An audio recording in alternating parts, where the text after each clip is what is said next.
Bakit tinawag na T-Rex si Alex Eala? Hindi dahil sa laki niya, kundi dahil kapag nasa court na siya, parang wala siyang iniiwang ligtas. Hindi siya ang pinakamalaki, hindi rin siya kailangang maging pinakamalakas na player sa court para mapansin. Pero kapag nagsimula na ang laban, may isang bagay na unti-unting nararamdaman ng kalaban. Pressure.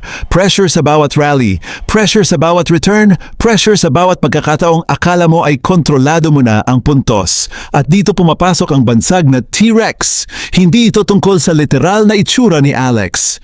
Isa itong paraan para ilarawan ang isang player na agresibo, matiyaga at hindi madaling umatras kapag nakakita ng pagkakataon. Pero bakit nga ba may ganitong aura si Alex Eala sa court? Ano ang meron sa kanyang laro na nagpapahirap sa mga kalaban? At bakit hindi sapat ang simpleng lakas para siya ay talunin? At may mga nagsasabi na para itong isang T-Rex sa loob ng court dahil sa bawat hampas ng raketa ramdam ng kalaban ang matinding pressure. Kung gusto mong malaman kung paano nabuo ang ganitong playing identity ni Alex Eala, panoorin hanggang dulo dahil pag-uusapan natin ang 5 dahilan kung bakit iba ang dating niya kapag nasa court na siya. At kung gusto mo ng ganitong klase ng tennis stories tungkol sa mga Pinoy athlete, i-like ang video at mag-subscribe. Sa tennis, hindi sapat ang marunong kang pumalo. Kailangan marunong ka ring magdesisyon habang mataas ang pressure. At dito isa sa mga bagay na kapansin-pansin sa laro ni Alex Eala. Kapag nagsimulang maging dikit ang score, hindi nawawala ang kahalagahan ng bawat puntos. Isang maling decision lang pwedeng magbago ang momentum ng buong set. Pero ang isang competitive player ay kailangang matutong mabuhay sa ganitong sitwasyon. At si Alex ay lumaki sa environment kung saan mataas ang expectation sa kanya. Mula sa kanyang junior career hanggang sa pagharap niya sa mas matatanda at mas veteranong kalaban, hindi naging simple ang kanyang paglalakbay. Hindi siya basta umakyat sa professional tennis at biglang naging pangalan na pinag-uusapan. Kailangan niyang pagdaanan ang maraming laban, maraming learning experience at maraming pagkakataong kailangang tanggapin na hindi lahat ng araw ay panalo. Dito nabubuo ang isang mahalagang katangian ng isang athlete, resilience. Ang resilience ay hindi nangangahulugang hindi ka natatalo. Ibig sabihin kapag natalo ka, kaya mong bumalik at matutong muli. At sa tennis, napakahalaga nito dahil walang teammate na pwedeng pumasok sa court para iligtas ka. Kapag nasa loob ka na ng court, ikaw at ang kalaban mo ang kailangang magdesisyon sa bawat bola. Kaya kapag sinabing parang T-Rex si Alex, maaring mas magandang tingnan ito bilang metaphor sa kanyang competitive mentality. Kapag may opening, kailangan niyang subukan. Kapag nagkamali, kailangan niyang mag-adjust. At kapag naging mahirap ang laban, kailangan niyang manatiling present. Dahil sa tennis, minsan hindi ang player na pinakamaganda ang simula ang nananalo. Minsan ang nananalo ay iyong pinakamatagal na kayang manatiling kalmado habang unti-unting binabago ang takbo ng laban. At yan ang unang dahilan kung bakit nakakakuha ng respeto ang isang player tulad ni Alex. Hindi dahil hindi siya natatalo, kundi dahil alam niyang ang isang laban ay hindi natatapos sa isang mistake.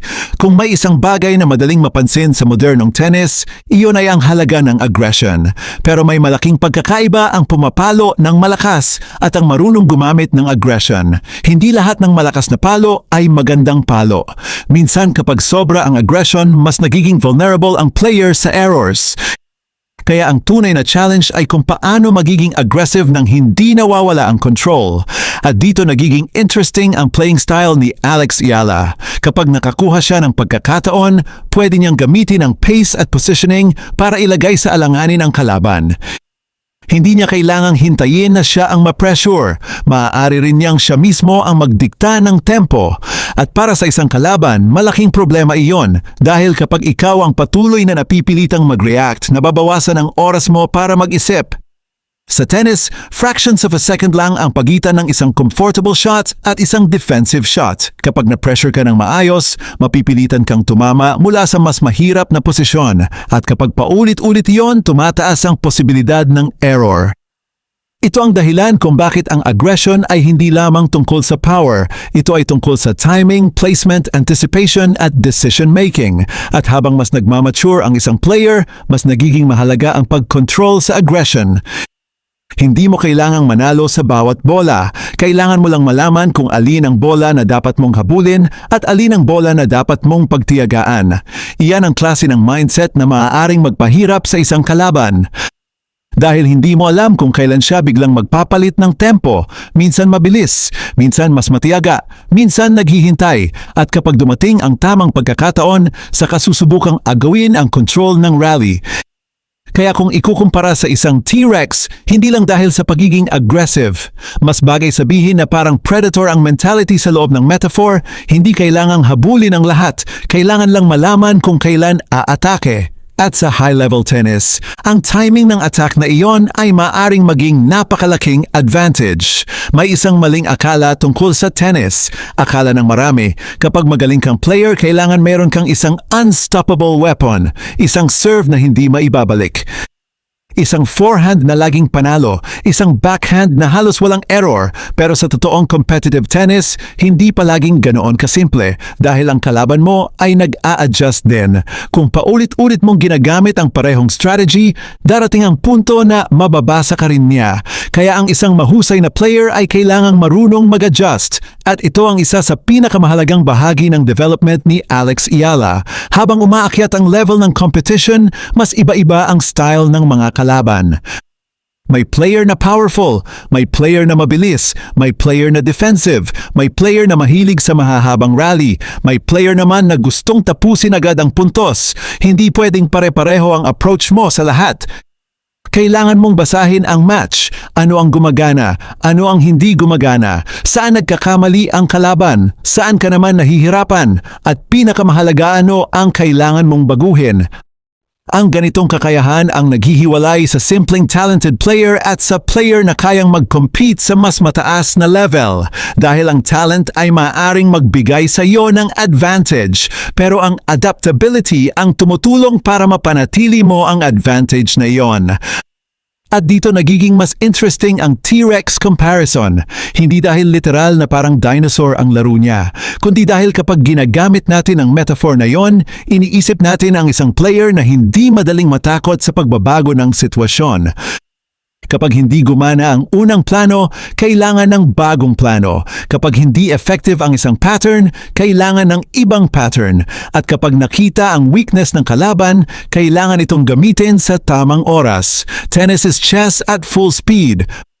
Bawat shot ay may consequence, bawat decision ay may epekto sa susunod na bola, at habang mas mataas ang level ng kalaban, mas maliit ang margin for error. Kaya kung patuloy na nade-develop ni Alex ang kanyang tactical awareness, kasabay ng kanyang physical at technical skills, mas nagiging mahirap hulaan ang magiging itsura ng kanyang laro. At para sa isang kalaban, ang isang player na mahirap basahin ay isang napakalaking problema, pero may isang bagay na madalas nakakalimutan kapag pinag-uusapan ng isang young athlete. Nakikita natin ang match, nakikita natin ang trophy, nakikita natin ang highlight. Pero hindi natin nakikita ang malaking bahagi ng trabaho na nangyayari kapag walang camera. Training, recovery, fitness, technique, match preparation, mental preparation, at paulit-ulit na pag-uulit ng mga bagay na minsan ay boring. Ito ang bahagi ng pagiging professional athlete na hindi glamorous. Dahil madaling sabihin na talented ang isang player, pero ang talent, kapag hindi sinamahan ng discipline, may limitasyon. Ang professional tennis ay nangangailangan ng consistency. Hindi sapat na magaling ka kapag inspired ka. Kailangan mong mag-perform kahit pagod ka, kahit hindi perpekto ang araw mo, kahit hindi pumapasok agad ang iyong best shots, at lalo na kapag nakaharap mo ang isang kalabang ayaw ring magpatalo. Sa ganitong environment, ang discipline ang nagiging foundation. At isa ito sa mga dahilan kung bakit mahalagang tingnan ang journey ni Alex Eala hindi lamang bilang kwento ng isang promising tennis player, kundi bilang kwento ng isang athlete na patuloy na hinuhubog ng competition. Hindi instant ang pag-abot sa professional level. May proseso, may setbacks, may adjustments, at may mga araw na kailangan mong bumalik sa basic fundamentals. Dito rin nagiging mas malinaw kung bakit maaaring maging intimidating ang isang player para sa kalaban. Hindi dahil kailangan siyang katakutan, kundi dahil alam ng kalaban na hindi siya basta umaasa sa isang magandang araw. May training sa likod ng kanyang laro, may preparation, may experience. At higit sa lahat, may willingness na patuloy na matuto. Sa competitive sports, napakahalaga nito dahil habang lumalaki ang competition, lumiliit ang advantage ng natural talent. Mas nagiging mahalaga ang preparation, mas nagiging mahalaga ang consistency, at mas nagiging mahalaga ang mental strength.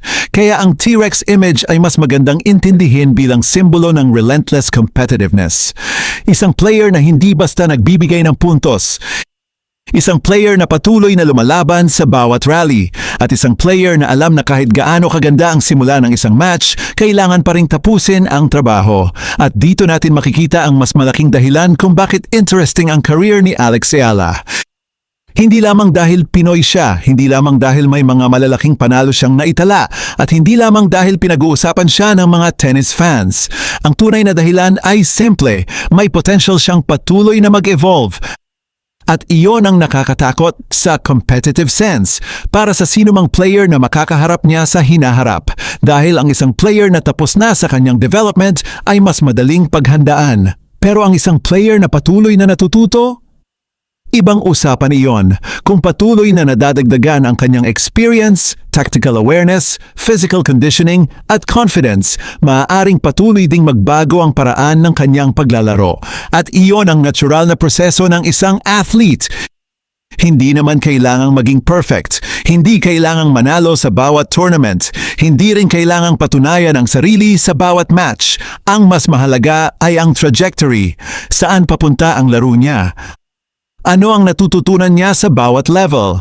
At paano niya ginagamit ang mga experience na iyon para maging mas complete na player? Dahil sa tennis, ang ranking ay maaring magbago. Ang tournament ay maaring matapos. Ang isang season ay maaring hindi maging perfect. Pero ang development ng isang player ay tuloy-tuloy. At kung patuloy na makakakuha si Alex ng experience laban sa iba't ibang uri ng kalaban, mas maraming tools ang maaari niyang maidagdag sa kanyang game. At kapag mas marami kang tools, mas mahirap kang hulaan, mas mahirap kang paghandaan, at mas mahirap kang i-pressure gamit ang iisang strategy. Kaya kung may isang bagay na dapat bantayan sa career ni Alex Eala, hindi lang iyon ang susunod niyang trophy. Mas interesting tingnan kung paano siya patuloy na magbabago bilang player. Dahil baka ang T-Rex label ay hindi naman talaga tungkol sa kung gaano siya katakot kalabanin ngayon. Baka ang mas interesting na tanong ay, gaano pa siya magiging mahirap talunin kapag mas marami na siyang experience? At iyan ang dahilan kung bakit hindi lang isang pangalan ang dapat nating bantayan sa tennis. Isa siyang player na may posibilidad na patuloy pang magsulat ng mas malaking chapter. Kaya bakit T-Rex si Alex Eala? Hindi dahil kailangan siyang literal na katakutan at hindi rin dahil unbeatable siya. Ang metaphor ay mas tungkol sa kanyang competitive mentality, aggression, adaptability at willingness na lumaban sa bawat punto. At marahil iyon ang pinaka-interesting sa lahat dahil ang tunay na strength ng isang athlete ay hindi lamang kung gaano siya kagaling ngayon. Makikita rin ito sa kung gaano siya kabilis matuto, mag-adjust at bumalik pagkatapos ng bawat challenge. At kung patuloy na magde-develop si Alex Eala, siguradong marami pa tayong pag-uusapang moments mula sa kanyang career. Kung nagustuhan mo ang video na ito, i-like mo, mag-subscribe at i-share sa kapwa Pinoy tennis fans.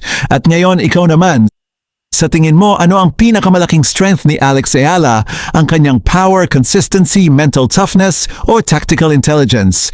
I-comment mo sa baba. At huwag kalimutang abangan ang susunod nating kwento tungkol sa mga Pinoy athlete na unti-unting gumagawa ng pangalan sa world stage.